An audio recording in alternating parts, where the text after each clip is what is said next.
Very important provisions. What have we got for provisions? Here we go. We've got very important. We're off to Salute in London. There we go. Wonderful. There we go. Look, navigational computers are being initiated. Peel left the flat.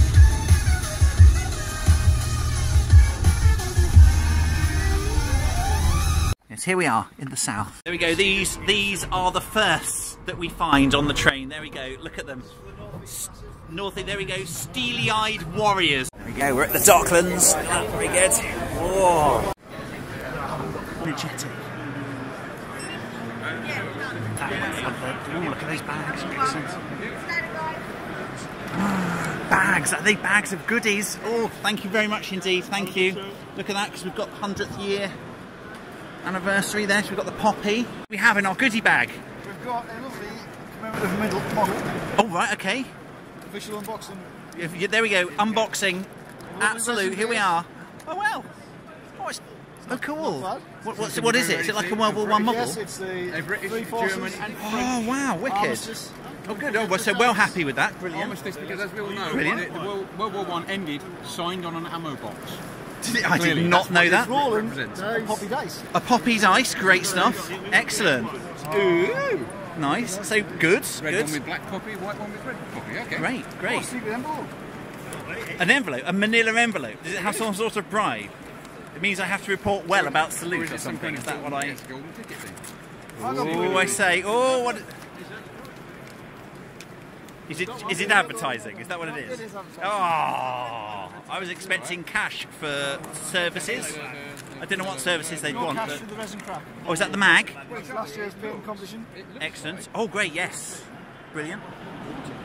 Yeah. So I want to get it. It was handing it out. A list of traders. Great stuff. More advertising. More advertising. More historical piece. Good. A list of traders, much like the one in my bag. He's been standing in the queue a few years. Look.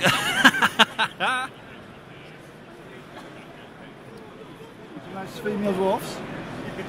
See, we don't see enough female dwarves, in my opinion. No, we What don't. want to do You is know. contact find someone who doesn't want their golden ticket and say, can I have your golden ticket? Well, he did hand me his golden ticket. Another historical piece. Yeah.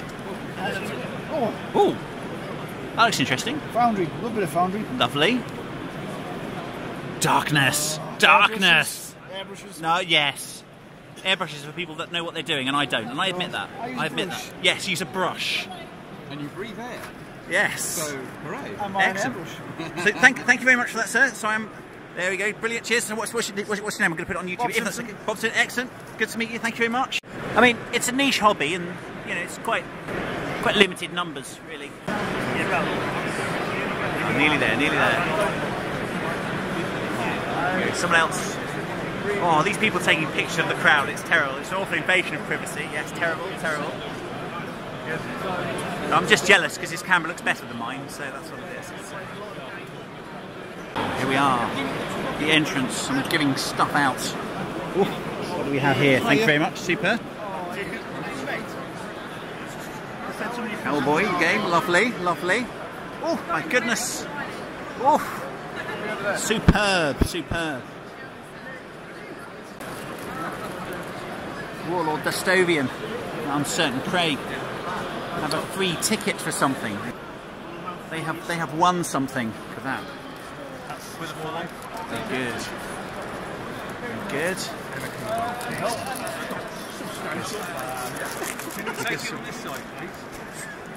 So what have you got? Show me what you I have a have. large Halo bag. Halo, and who's given it to you? It's a KR multi-case. From KR Multicase. Excellent. Very good.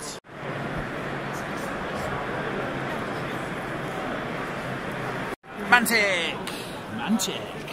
So here at the Mantic store, there we go. Got here, we need Clash of Kings. We need that. Clash of... Where are you? Where are you, Craig? What are people calling this nowadays? What's the name? I can possibly say. Ah, really? My goodness, that's how rude. Terrible. I couldn't say that. Of course. There we go. Look, artifacts. Very good. That's right. He's very kind, very supportive, getting me into it as well. So yes, have the dice. Good. Yeah, that. Great stuff. This is all cool, right? Yeah. Lovely.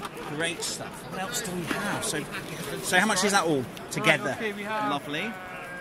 16, Yo. 26. Have they got a starter up for? 26. What? One of them? Oh, yes, you have a Marauder starter set as well. Excellent. Is there some sort of deal on today as well? Excellent. There's something about spending £100 or something, and you get us 3 stars. I mean, you know, that would be pretty cool. We've got deals. What do we call these? We call them massive deals, I believe, in the trade. I think that's what we call them. Excellent.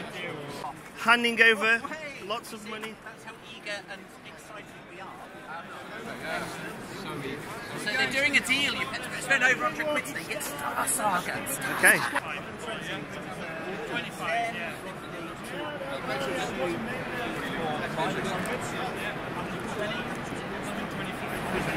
Thank you very much. Super. How exciting. We'll be back later if that's okay. We're very busy now, I imagine. Here we go. Ronnie Renton. I've seen him. He's been in America very recently. Adepticon, I think. I've seen you out very recently on the video. Tell me what's going on in the summer. Well, this summer we've got Dead Zone. Dead Zone, big, huge, which I'm just getting into, which has been really exciting. Very playable, yeah. Lovely, and you get a gaming table at the end of it. It's amazing. It is. Lovely. Stunning. The thing you've always meant to do when none of us ever do. Yes. So you have a gaming table, which is lovely. We've got Hellboy on Kickstarter. Of course. April 25th. Leaflets going out big as well. And yeah. we've also got Big Monsters for Kings of War. Of course, we love Big Monsters for Kings of War. Yeah. What's the one that you've got? The dwarven. The steer beer. Oh, it's amazing. I love that. So have we got a new set of monsters coming out? Winged slashers. Brilliant. Basilean dragons. Excellent. And then we're just going for Giant, which is going out with Vanguard. Oh, of course, yes. We're doing the skirmish, aren't we, at the moment with Dead Zones? That's great. For all of you non-toy soldier people, Terrain Crate. Terrain Crate. Oh, yes, I've just got one of those. It's been really amazing putting it together. Thank you very much indeed, sir. Brilliant. There we go. Come back that way. Oh, look at that. Look. Emily.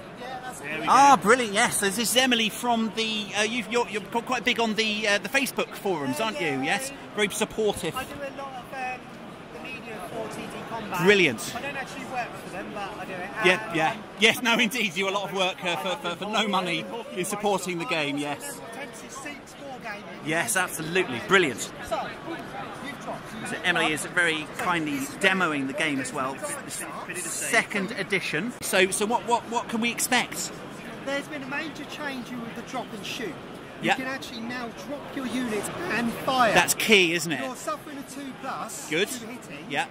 But you can now attack anyone that comes towards you. And I personally, I think that's the right balance too. The one unit it does not affect is anti-air. You cannot draw up anti-air and shoot in the Oh, could you imagine resistance anti-air dropping and oh my god, it's bad enough on its own. Oh, no. Resistance, best army in the game. Yeah. You can't say No, more about no. that. Other changes like there's been changes to close combat. All right, good. Make it a bit slip. Instead of everyone fighting in the building, Yep. you can actually block an entrance. Right. Face zone, Yeah. and it will stop the enemy getting in. Oh, okay. Also, the defending force Yeah. gets first attacks. Right. Makes a big difference. If there's an objective in the building, one infantry is taken off the base because they are searching. Because they're searching. Oh, and then everyone else. That's a lot simpler. Yeah. Fighters are now, instead of you buying a single fighter or whatever as a battle group, they are now attack drones. Oh, that's for aircraft, isn't it? Yeah, fast aircraft. So you could buy one attack drone, Yeah. but then you would buy more and more. So if you've only got one, you only have one attack from a fighter in the game. Oh, at least I know what I'm paying for. That was the problem before, isn't it? I was buying points worth of model and then not knowing what I'm paying for. Transports Transports? can now drop and pick. So Yeah. if you've got a unit, we'll Yeah. stop there. Yeah. Those, he can then go, he can fly over Yeah. and pick them up. Oh, okay. You have to declare it's for joining a battle group. Oh, this is the yes, So yes. they're more like Sheltari gates. Yes. So But does the owning unit have to be dead first, or can it just do it? Oh, no, okay. you can pick up whatever. Oh, that's interesting. But they have the points where each one of these would be worth 1. Yes. So one of the larger tanks would be worth 3. And Right, so we're looking at mass points. Yeah. So yeah, effectively we've got mass points for every single army. Yeah, so yeah, I can't have a Triton dropship picking up a Hades. That would be silly. No. Yes, absolutely. No. But one thing you can't do though is shoot, then pick up and move. No. Good. Because that would be a rule break. That would hurt. On top of my head, I can't think of anything. No. I think that's a good look. Thank you very much indeed. We've got Dave Lewis. Hey, there we go. So we've got second ed coming up. But we're making sure we don't bring it out too early. So in the meantime, we're making sure that the game is stable. Yes, We're saying there. public beta is going to launch at some point very soon. Brilliant, and that's actually on display here today, isn't it? It is, yeah. I'm told potentially next week, but don't quote me on that. No. It'll be soon. Yeah. Anyway, it'll be where it left off with the closed beta. So people who are on that will be familiar with it. Brilliant. That will be for a while.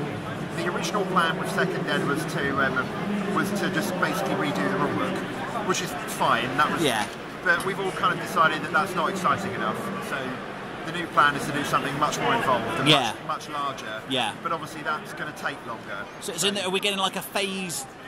What phase are we on now? Phase 3? There will be, well, yes, it won't be called Phase 3. Yeah. There's going to be a new book that will be Drop Zone and Drop Fleet together. Oh! So it effectively functions as Phase 3. Wow. And Drop Fleet's first expansion. There you go. In one combined superbook. Nice. So the superbook is because the entry level person coming in can buy one pack and they've got everything. It's going to be a big deal. Brilliant. And that'll be later on in the year. Brilliant. I wouldn't say exactly when, but so I'm guessing there'll be changes, but it will not nullify the books you bought already either. No. All the books you've already got are all going to be perfectly which is good news in itself. Which is really cool. Yeah. And that's the big project right now that's going on, and plus a whole ton of other stuff that I've been working on in the background. Totally. Which you can't tell us about yet. No, I've been doing nothing but design work for the last 6 months, so I've been pretty busy. You just haven't seen most of it. So two silly questions that you can't say yes to, obviously. Will there ever be a resistance fleet? It could be a silly idea, I don't know, maybe ad hoc. You've seen the Remnant Cruiser, right? Yes, so that looks great. All I would say is read the fluff. Excellent. So look at the hints. Out, read the fluff. Excellent. Hijack Shaltari ships. I don't know. It could happen. Go and read the fluff. Excellent. Very good. Yeah. Go and do your homework, folks. Or go and do your homework. Exactly. That's very good. Are there any other questions? I'm not sure. Yes. A silly question again. Do you think there'll ever be another race in Drop Zone / Drop Fleet? What, sorry? Another race. Well, I don't see a need for one myself. I think 5 is enough. But I like it. Oh, that's the best answer. If and when that happens, it'll be a big deal. Yeah. And it's a lot of work. But I've got it's not my. It's not my plea either. To be honest, we'll see. It's not something we want to rush into. No, indeed. Yeah. Well, that's always been part. That's always been the best part of the game. Is it's never been rushed, which I like. Never too many things spammed too quickly without fault. Totally. You know what I mean? Great stuff. Thank you very much indeed, sir. Cool. Good. So I'm TT Combat. So what have I got here? That's a battle cruiser. That's new, isn't it? It's a destroyer. That's it. And you were just telling me where I could get the rules for those. So they're on the TT Combat web store. Brilliant. And they're also, if you go on the Drop Fleet Commander Facebook page, brilliant. Posted them individually. So you can pick up rules for those. Easy to find. Excellent. And as you say, groups of 3 come in the box, and that's how big the squadrons are. So like that's really cool. One, there's a heavy version. So excellent. You can build 2 of them, and they come in a group of 2. So everything you can build. Great. So and as someone that's not played Drop Fleet very often yet myself, is that what I should start with, or should I be getting 3 packs? Well, I would usually start. I'm just going with 1 myself, I think. 1 would work fine. Yeah. I probably wouldn't go too much into them. No. They're still experimental rules. Great. They're subject to a change. fair point. And this is the hybrid ship, isn't it? That is the Centurion. Yes. Looks really fun. That. And I don't know if there are rules for it yet. The rules are out. They were a lot. They've improved a lot. Great. They've got Andy Chambers on to have a few changes. They're a lot more balanced than they used to be. Great. People were buying them a lot because they were really, really good. Yeah, spamming them. Yes. No, brilliant. Thank you very much for your help. Brilliant. Secret footage. The Empire seems to be on patrol. I'll just hide behind here. They don't seem to have seen me yet. Let's hope they walk past. Very good.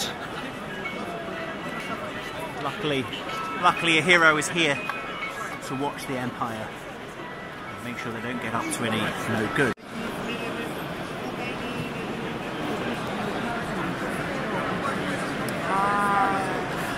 There are no women involved in wargaming. There we go. Look, you see, girls aren't interested in wargaming. No, of course not. Look at this. Look at the crowds. Look, they can't even get close. Look, who is this popular man here? Look, it's Steve Perry there from Rubicon Games. Very good. Some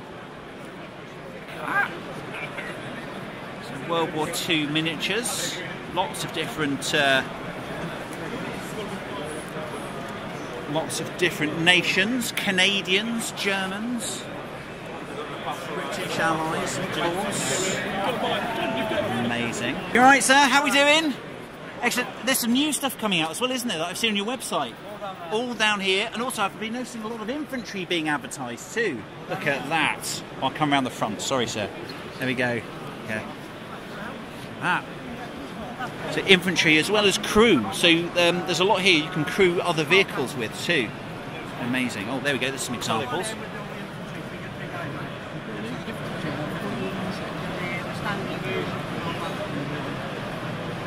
Yeah, so what we've got is this amazing model on its own, and look at the kind of muscle at the front there. I think this is based on a Canadian truck.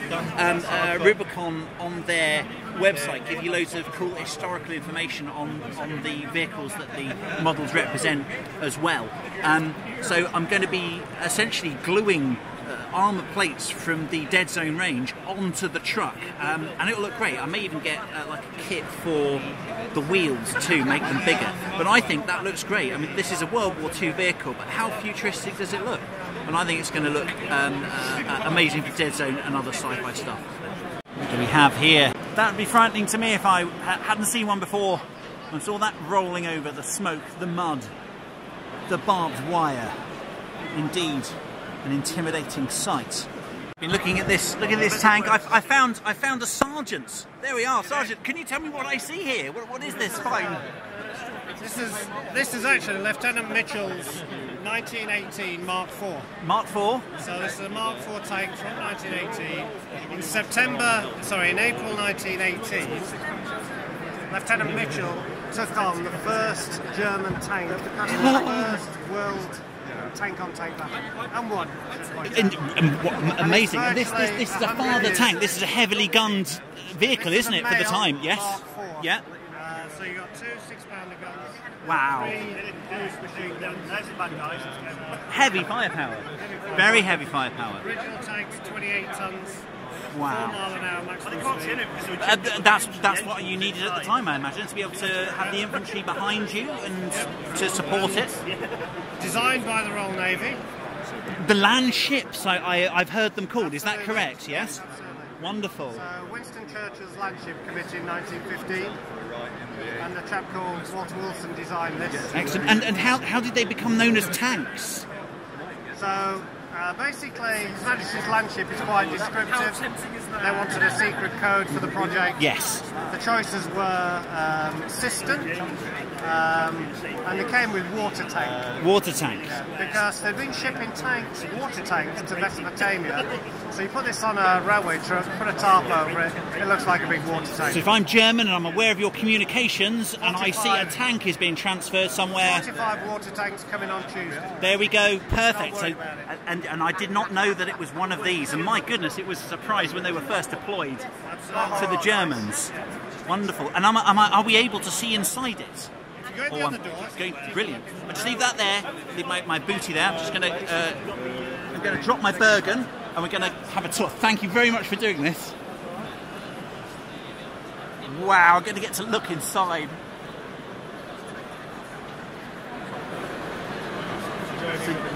No, gladly, it's wonderful. So is this the thickness of the armour of the time as well? Yeah, basically you're looking at somewhere between 12 and 8 mil armour. Yeah. 10 mil average. So if I fired an artillery shell at this, it would still be vulnerable, wouldn't it? Straight through. Wow. All the piercing bullets, what they call K rounds, we've got through. So here we have, is this an example of a Lewis machine gun? Lewis machine gun, yeah. 3 of those, firing 600 rounds a minute. Wow, so you'd have to... carrying about 15,000 rounds of ammo. Wow. 8-man crew, commander and driver up front, 2 gunners on either side, and 2 engineers in the middle. And so what we have here is got this big box essentially is that the engine? The engine's centrally housed in the tank for safety. but it is a large radiator of heat. Not just food. So how many crew in all? 8 crew. 8 crew. You could imagine the difficulty in operating it as well as the heat. Yeah. My goodness. But you're 20 years old and you're driving the latest technology. I imagine, yes, a great adventure. Male. Yes. That's Good. Anyway, thank you very much, Sergeant. Here we are. This is the peak of 1918 technology here, and we've got a member of the crew, if I may. Thank you. Right. So what do we have here? What? Well, it's a very important part of our crew. It's one of 2 pigeons that are used basically as our communication. So they take 2 pigeons as standard. 2 pigeons in every tank crew. Yeah. They generally live in their little wicker basket under the driver's seat. You see them on some movies. They're carrying them on their back, aren't they? Yeah, absolutely. They're incredibly important. Yeah. There's something like, I believe, 90,000 pigeons used by the British Army. Wow. At any one time, they have 90,000. Is it true that they would occasionally win awards? For their tenacity and bravery. The Dickin Award. A lady between the wars comes up with an award for gallantry for animals. Yeah. There are, I forget how many pigeons. There's something like a dozen pigeons have won it. Wow. They were also carried by bomber crew in the Second World War. Yeah. So it's good. I mean, there's a tradition of pigeon fancying now, and it's part of the history, isn't it? That they have aided us in war. There were 20,000 people in the British Army during the Great War trained to handle pigeons. And we know Blackadder, if you shoot a pigeon. Yes. It was, I imagine, you vital communications, yeah. We always discuss World War I. You go, what's the thing that might have changed World War I? Would have affected it the most? Yeah. You go, communications. Yeah. Every time. Every time. If a message had got through quicker, clearer, not misunderstood, etc. Use of air balloons for observation as well as a form of communication, isn't it? And they could have improved that because we didn't. Wireless was in its infancy. Yes. Communication with tanks. True. I've heard of them running hard lines for telephones, but that not working very well because the artillery would cut it off, wouldn't it? They could only carry about 80 yards of cable. Not much. 80 yards. Yeah. And obviously we're dealing with a vehicle here capable of far greater than 80-yard breakout. That's what it was designed to do, wasn't it? So you'd lose the communication quickly. So what other vital equipment do we have here? This looks vital. That's extremely vital. Now that's T and what? To a point where I understand the modern Challenger tank, part of the initial brief for the tank was a tea-making facility, was a boiler. And it's more serious than that as well, as obviously you can do your ration packs in it, can't you? So, my mate said he used to drive Scorpions. And he used to cook his breakfast on the engine plate on the back. I think you can do that in here. Yeah, absolutely, I imagine. And this... the important cutting edge. Look at the size of that. That's a 6-pounder. That's a 6-pounder. 1917. Wow. It's a solid shot but you've got a base fuse in it. Yeah. It's technically the first armour-piercing round. Yes. But of course, well, you can see, and it's simply it is the shape, and that does defeat armour. It's a solid lump, isn't it? Yeah. Used to knock out dugouts, knock out concrete. Yeah. But eventually the Germans start using tanks. First the British absolutely. Tank, then their own tanks. So but other forms of armour. I'm not going to say no. No, yeah. Ours weren't much better. No, they weren't. But theirs kept breaking down more than ours. But other forms of armour would exist on the battlefield, I'd imagine. Everything from sandbags to shielding on artillery pieces, and this was designed to take those as well. There we go. Absolutely. Yeah. I mean, its prime reason for being, it was known as the trench crossing machine.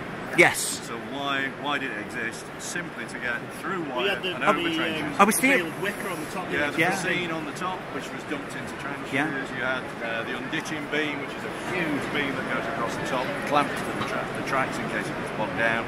But you're basically there to flatten wire, get across trenches, and suppress fire. And I was wondering at the positioning of the sponsons on the side with the guns pointing down. Is that to defeat the trenches as opposed to? Partially. Yeah. I mean the whole idea of the weapons inside. You've got limited fire from the 6-pounders. Yes. You they do intersect at the front. And then they come round at about kind of 90 degrees. Yeah. But around the vehicle, you'll see flaps, almost like porthole covers. Yes. And that's literally to put stuff out. Yeah. Really, to put your man portable, your pistol and your rifle. The Lewis guns can come inside. Yeah. They flip the Guys find the 3 and 3s. You can point them anyway. You can point them out the back here. And I see you're well armed there. What would be carried by the man on the field? Well, generally tank. No, it's actually a Colt. Tank crew were issued with American weapons were often used, weren't they? Absolutely. Well, British armourers couldn't supply enough, obviously. So the British government War Office bought something like 65,000 of these. Excellent. Which are standard issue. Yeah. It's same ammunition as the Leaf, .455. Right, so a large rounds. Yeah, absolutely. But wildly inaccurate anything other than about 40 yards. But for poking out of portholes, your personal defence. Absolutely. And I notice you're wearing a very important piece of equipment, the lanyard for the pistol. Yeah, absolutely. We've got to remember in war, you drop things. It does happen. Yeah. The only thing I think is that I'm way too complex for climbing around in a tank. Right. So they've stripped down to nothing if they Right. could. Yes. Very warm yeah. there. But this if you had to bail out of the tank and take your equipment with you. Yeah. Well, So the first thing they dumped when they got out of a tank was that. Really? Yeah. The Germans accused the British tank crew of using hollow nose, i.e. dum-dums. Ah. So you would dump your weapon, you get rid of that, Yeah. so you couldn't be effectively off Yeah. as you got out your tank. And your pouch at the front, what would go in that? A very important piece of kit. Yeah. As Captain Mandarin says, a service respirator. One of my favourite shows. So it's this is introduced. The initial gas masks, as people may know, were wads of cotton. Yeah, absolutely. Held over the mouth. Yeah. Sometimes water. urinated Sometimes they on, wee in them. Yeah, sometimes definitely. with Yeah. mud. The ammonia being effective. developing. Into slightly more sophisticated. This is Yeah. kind of where it ends up. So Yeah, right. So this is a late peak 16, technology. this Yeah. is coming in. Yeah. It's a replica, and Yeah. it's basically the service respirator. Stunning. It's got. You can see a diving mouthpiece, nose clips to keep that. So Yeah. you're breathing through the tube, and inside that are all the filters. Ah. It's very similar to the Would they Second have to be World War. kept clean, the filters and things like that? The So would filters they... are replaceable, so Right. you basically can replace them as they were. There's a kind of limited life to each one. So each bump represents a filter, and as the Germans wonderful. added more agents to their chemical weapons, Yes, of course. you add filters to combat. And this is something we've got to remember. I think we're in real life at the moment. We're dealing with weapons being used in different countries and who's using them. We've gone through this before, and human beings have done this. And in World War II, we were carrying gas masks. World War I, we were using gas. It was both used, sides, yeah, and absolutely. that's I mean, a we've seen terrible the thing. I coverage, think. the horrible coverage. Yeah, absolutely. Chlorine gas. Yes. The first weapon used as a weapon of war in the First World War. Absolutely. Technically tear gas by the French. Yes. But still a nerve agent and a terrible thing to use. The Germans used it on the Eastern Front. Yes. And then moved to the Western Front. Goodness. Their reasoning was that French bullets released a poison gas when they hit. So they said the French have used it first. So therefore we can use poison gas. Dear. That was Well, the defense. I hope we learn. I wouldn't want to turn history into modern politics, but whatever your politics are, I hope we can learn from that. Absolutely. Absolutely. Great stuff. So this is Foreground. There we are. What have we got here? Look at that. Oh. Now, this is in the action I would put forward. Wow.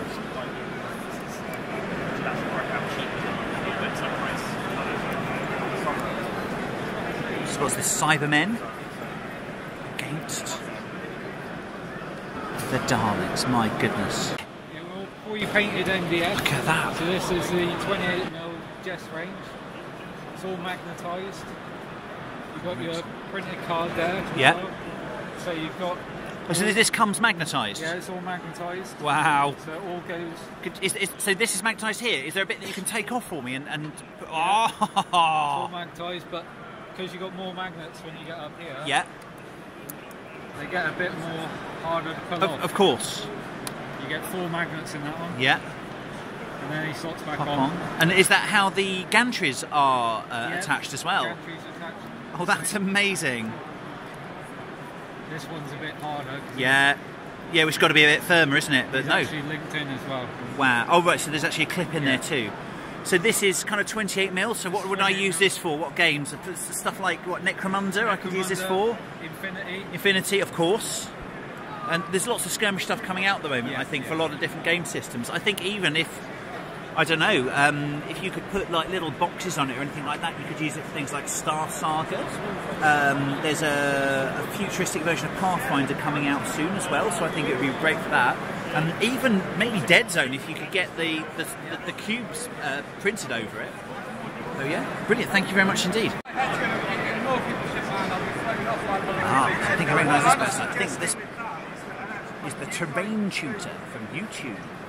That you will never have any mould lines because it was actually a 3D print. We're working with traditional sculptors so that they make their 3-ups that we can then scan for them, and they then get a file. So that means that they can remain in the industry without having to learn new skills. You're not being a CAD junkie, you're helping the industry and complementing what they're doing, essentially. Is over there, but his junkie's beef burgers. Ah, there we go. Yeah.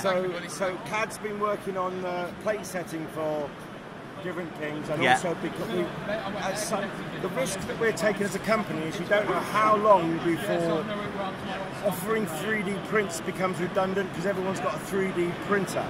That could be 3 years. Indeed. Well, that may be your business in the end, perhaps. You'll be selling the files and stuff like that, but not yet. I don't think it's going to be in 3 years. No. It could be, but it could be in 10 years. It could be, yes. But the idea is now we're offering the service to these people so that when we've scanned it in for them, some of them already resin cast their own sculpts. So they will just want a master for their own sculpts.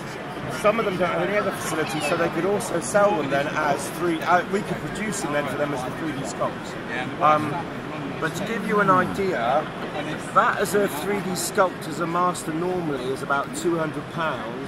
That as a production product from a retailer is about 20 from us because of the system we're using. What's the name of your company, sorry? We're Foreground. Oh, so you are part of Foreground, cool, great. And that then makes it something that if somebody wants they can have. But if you look at the fingernails, if you look at the... And then you've got the 2 scales here as well, which is the other thing, which is that's the gaming scale of the Goblin, but that's the painting scale for people who want to paint. And you've got the... Am I right to touch and look? Yeah. Right, so if you have a look here, so this is her in the gaming scale. But this is what the painting scale looks like, okay?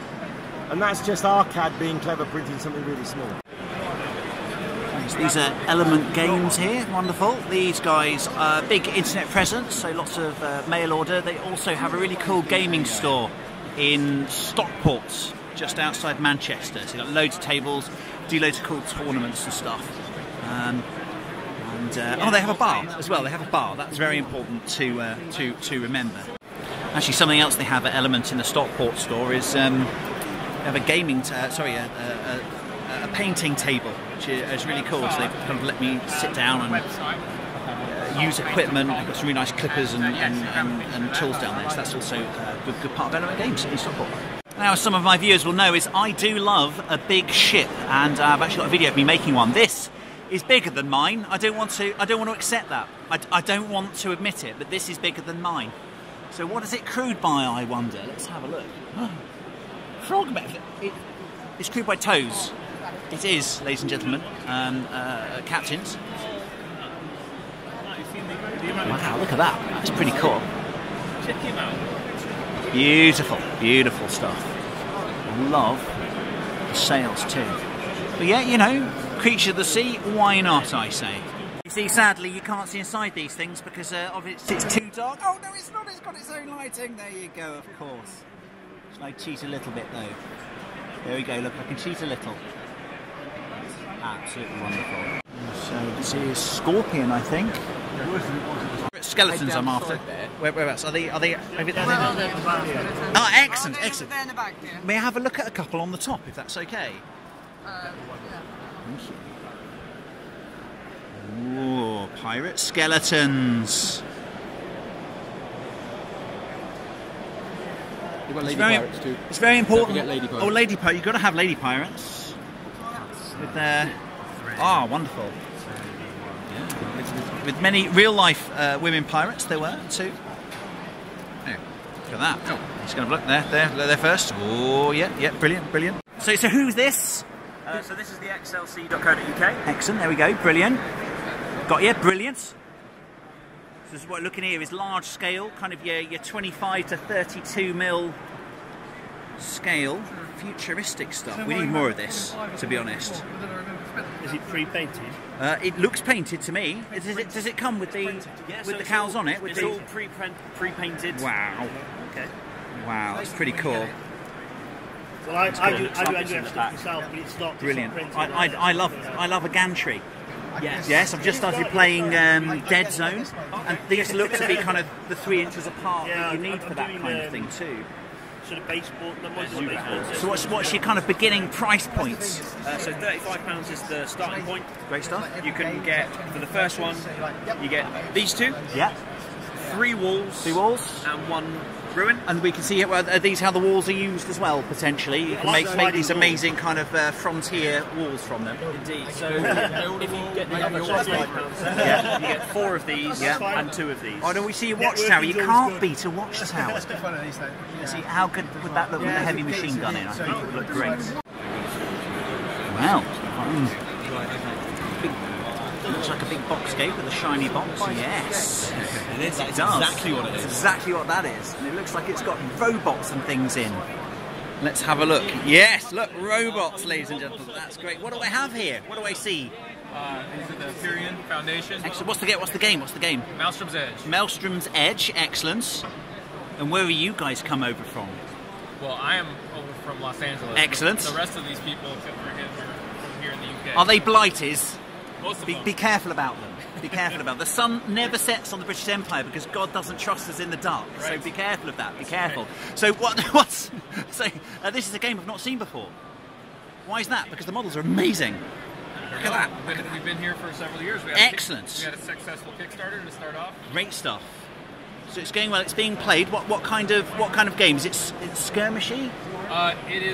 It's squad based, but squad very based, small great. squads. Yeah, so unlike 40k, where you can have 10, 20 models or more, 30 model orcs. Yeah. You're only ever having between 4 and 6 models in your squad. Oh, okay. So quite upgrades within a squad and stuff like that, are there? Yes. Yeah. Yep.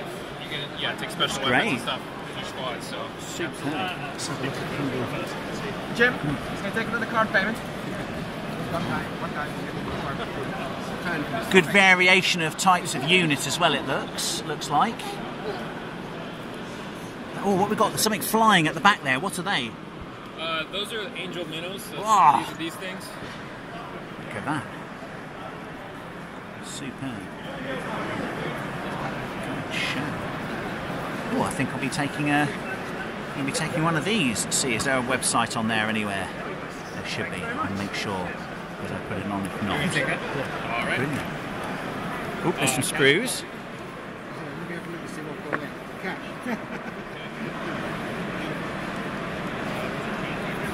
Weaponry, very important. Really nice done models as well. And these are fiction to support it, yeah? Yeah. Brilliant. These are the fiction behind our world. Yeah. Longer novel explaining the story. Brilliant. And these are short stories to explain more facets of the universe, excellent. More characters. Yeah. So where should I start? Which book should I start with, do you think? These to start with. Yeah. So these are really the introduction to a universe. Excellent. I personally really like these, as many famous sci-fi authors contribute to this book. Wow, brilliant. Like Reynolds, brilliant. Well known. I think they're awesome stories as well. Great stuff. So I could read that and then think, fall in love with a faction for the game itself or something like that. And it's brilliant. Great these stuff. These have like the Empyrean and the Karist factions. Yeah. There's some more of the Broken in these shorter stories. Brilliant. Yeah. Brilliant. Great. Thank you very much. So, and you say so the those guys there are in control of the aliens, are they? They've subjugated them, and these guys eat energy, and what they've done is they've tweaked the energy and fed it to them to make sure that they stay. Yeah, you feed them a little bit of energy. Exactly. It's dangerous. It's plot-wise. I see something turning in future. Not that I'm an expert on such plot lines. Not that we're role players and do no. Specific model, and so the guy between the two little aliens, he's called the Keeper. He's Yeah. the guy in charge of wrangling them. And if you take him as your commander, you can actually take. Besides him, you can take all aliens if you want to. Oh, so you have a whole alien list. So you got the corporate guys, which is these kind of really meched super tech. And they have a lot of robots and stuff. Robots, I gotta love a robot. And then our third faction is the Broken, which are the ragtag regular aliens, not like weird freaky aliens. Yeah. Regular aliens mixed in with regular aliens. Yeah. I get that. I get regular aliens. They can talk to you. You can have a conversation. Yeah. So, I might just get that mech because I like it. 16 quid, there we go. So I'm going to get one of those, and I give you a free rule book. How can I do that? There you go. So what do I see here that's just really hurt my head? What's that? Tommies, robot Tommies. What's the game called? Conflict 47. So that looks like, because it's Warlord, it's what, a derivative of Bolt Action, is it? It's a spin-off of Bolt Action, but done independently by a company with Warlord. Great. Oh right, so Warlord are making the miniatures still, are they? Warlord Stuff are like doing that? the manufacturing, Brilliant. the sales and the distribution, and Clockwork Goblin have actually created the game and the range. Brilliant. Brilliant. Look at that. So what's the difference? I'm seeing kind of sci-fi. So it's an alternate history, 1947, with an influx of tech, and it's all in the backstory. Brilliant. So each of the major nations has access to limited technology advancements, which has obviously driven the war machine and the war in a different direction. So there we see people manning a man-portable type of cannon, but the cannon looks like it's got some sort of Tesla coil around it. So the Americans' theme, if you like, is an energy weapon based around a sort of electricity weapon. The Germans have got a gravity-based technology. Oh, okay. All very limited. It's not all miniature and sci-fi. Of course, they've just discovered it, and it's They're basically the big tanks on there. So the Soviet stuff at the bottom. So the Soviets are the only nation without access to the technology, so they steal, backward engineer. Of course. So all their stuff is a little bit rougher and a little bit crude around the But probably works well, I would imagine. T-34 with the different turrets. So the turret's a sonic weapon, effectively. Ah. So in a game sense, it puts pins on multiple units at the same time. Oh, what are those cool kind of pack weapons there with the shields these on? little fellas. Yeah. So the Brits have unlimited automated intelligence. Yeah. Hence these amazing, there they are, these amazing the automated bots. carrier, and these are sort of automated gun platforms. Wow, so they're robotically controlled almost. So they are robots. Automatons, yeah. Automatons, and they function pretty much like infantry or vehicles, but with a chance of just freezing and not acting, so they have a... The Italians had werewolves. Yeah, the werewolves over there. Werewolves? No, the Russian werebears. Werebears, wonderful. They've basically got the mutants, they're like... It's sort of DNA splicing, so the whole premise is none of this is magic, none of this is supernatural. Oh, right, so if I had a vampire, it would be because someone has a bloodlust because of some sort of mutation. Natjaegers on the pedestal. Sorry, Natjaegers. Natjaeger, Night hunters, yes. Jaeger means hunter, doesn't it? Wonderful. Yeah. But it's all DNA splicing. Yeah, there's a scientific reason for it, yeah. Oh, brilliant. Even the animated corpses are corpses with sort of neuron with the motors. Serum or... Oh, right. It's like a little power pack that sort of wow. restarts the system sort of thing. Brilliant. Using electricity to just fire the nerves instead of the central nervous system. But we've kept the backstory loose enough that if people want to make them... Of course they can, yes. Zombies, Yeah. Of course they can. Yeah. We're not... Yes, the serum requires that for that day, or the neural power pack needs some energy or something. Most of it is sort of DNA genetic manipulation and a bit of tech. Wonderful.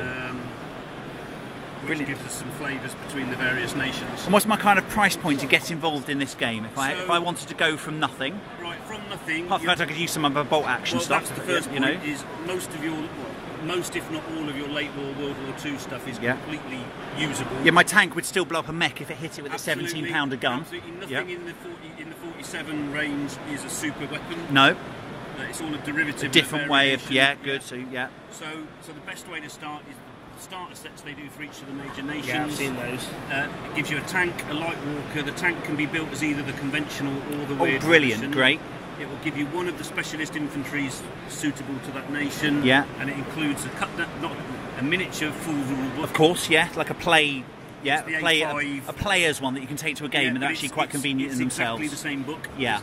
No cut down. No. And it also includes all the orders, dice, blast markers. Brilliant. Of course, dice being very important in bolt action as a system. Mechanic, yeah. Great. So the starter boxes, they're not dual nation. It's not 2-player. It's it's just what you get to start playing. Yeah. But for one player, that is good value and everything you need to get started. And how much is that? I think they're 85. Oh, brilliant! Yeah, for vehicles and troops and stuff. Yeah, I mean, great. You've got book. Far more than 85 quid worth of stuff in there. Brilliant, lovely. Thank you very much. Thank you. Brilliant. So is this a game system? Yeah, so we've got 8 set of rules. Brilliant. Oh, cassette rules. There we go. Called Spectre. Go on, what's it about? Tell me. What's the game about? Oh, so it's an ultra-modern warfare game. Yeah. So it's kind of based roughly on like skirmish, schematics. So you can play it from 6-a-side, you can then scale it up to whatever size scenario you want. Brilliant. You want the space and the forces that you've got. Yeah. So we wanted to do something that you can quite quickly and have a quick game up in the space that we've got available to you. Cool. You know, we don't want people to have to spend loads on forces and have to go to a tournament to do it. You know, you can play it on your dining table with you aside. Brilliant. So it's D6 based. It's based on a lot of like line of sight, that kind of thing. But then it's completely flexible. You can just do straight up skirmish. Well, can have some guys jumping out the car and trying to, I don't know, take the entrance to an embassy while there's while the bodyguards try and protect the guy coming out to his limo or something like that. Yeah, so it lends That sounds up ace. scenario. Yeah. We've got vehicle rules. We've done special figures so that you can have like hostage scenarios. You can have Brilliant. extraction Oh, scenarios. yeah, cool. So we've got a few at the back of the book. We have a few suggested start scenarios to go with. So there are some that are just straight fight, some are extraction, some are infiltration, depending on how you do it. We've Brilliant. got different ranges, so you can have military based, you can have criminal based. Oh, wicked. We've got the cartel. So can I have like, I don't know, African gangsters with AK-47s and stuff like that? Oh, there we go. Oh, the African militia, African rebels, African wicked. We've got the Middle East, North Africa range, we've got insurgents, we've got RU, so Russian Special Forces, we've got the SAS. And in a good way, I see a lack of kind of Apaches and tanks. It's not about that, is it? It's more about kind of down and dirty, person to person. It's modern warfare. So Yeah. we work with our other director, who's not here, but he's a 20-year veteran, so he's used a lot of his experience to shape the rules. So that's why it's kind of more like close combat skirmish. Yeah, I don't need an aircraft carrier. Yeah, that's it. I've got a truck with a machine gun on the back of it, definitely. We also have rules for off-table assets. So if you wanted to have, you know, say we've got an Apache waiting over there is a rule for that, so that you can do that. If you want to, That'd be in a scenario, wouldn't it? It'd be, you know, I've got so many turns, all the Apache blows everyone up. Yeah, because we've had it so that we've had, you know, huge games with villages and all the vehicles, and then we've had one that we've just done on 2x2 that's just a tall building and done like a raid scenario. Brilliant. Bank heists. Someone at the moment is working on one shopping centre, so they've got all the criminal elements, so like these guys here, versus the police. Oh, wicked. So the SWAT team that we've got there. What's the is it Strike Back? It's quite a popular TV show. I've not seen it, but I'm told this would loads of people will watch an episode of Strike Back and be like, I'm going to play that scenario. Yeah. So if I wanted to start this game from nothing, how much money would I have to pay to kind of start running with it? The rulebook is £20. 20 quid, and then rulebook? we do 6-figure squads. They go between £15 to £17. So you what, for the whole squad? Yeah, so the squad is, so you get 2 squads in a rulebook for between £50 and £55. Cool, great stuff. And the vehicles? Vehicles are, civilian vehicle is £10, and then the SUVs and vehicles are 18 to 20. Brilliant. We've not got it with us, but we have got the Razor here. Yeah. That's 25. Yeah, that looks ace. Yeah. I can see that. Yeah, I've been told they've sold out as well. I can see them being popular because they look amazing. We have got a 4-seater one coming out later this year, and we've got the Humvee. Great. Humvee coming out in the next couple of months. Yeah. We do. Yeah, and actually, you don't want stuff too heavy, I think, in this game, though, do you? You want... It's quite quick. Yes. You have I don't want a tank turning up and spoiling it all, do I? Exactly, Yeah. Very good. So yeah, we've got, depending on the speeds, you can have really snipers, if you've got the range for Thanks to the range we have area of effect rules. Of course. Mortars and things like that. So we've got like these templates. So Ooh. you've got the blast radius. There you go. So that you don't have to, just to make it a bit easier. So say you're like, this guy's got hit by this. Yeah. You hold it above them and you're like, cool. Yeah. Rather than having to measure out. Of course. Just have to do a few things that make it easy to play it quickly. That's brilliant. Great, thank you very much. Do you guys run the company, do you? Yeah. Where do you guys hail from? There we go. Of course. Very good. No, thank you very much indeed. So we've got here Fallout. Look at that. Look. Excellent. Who makes Fallout?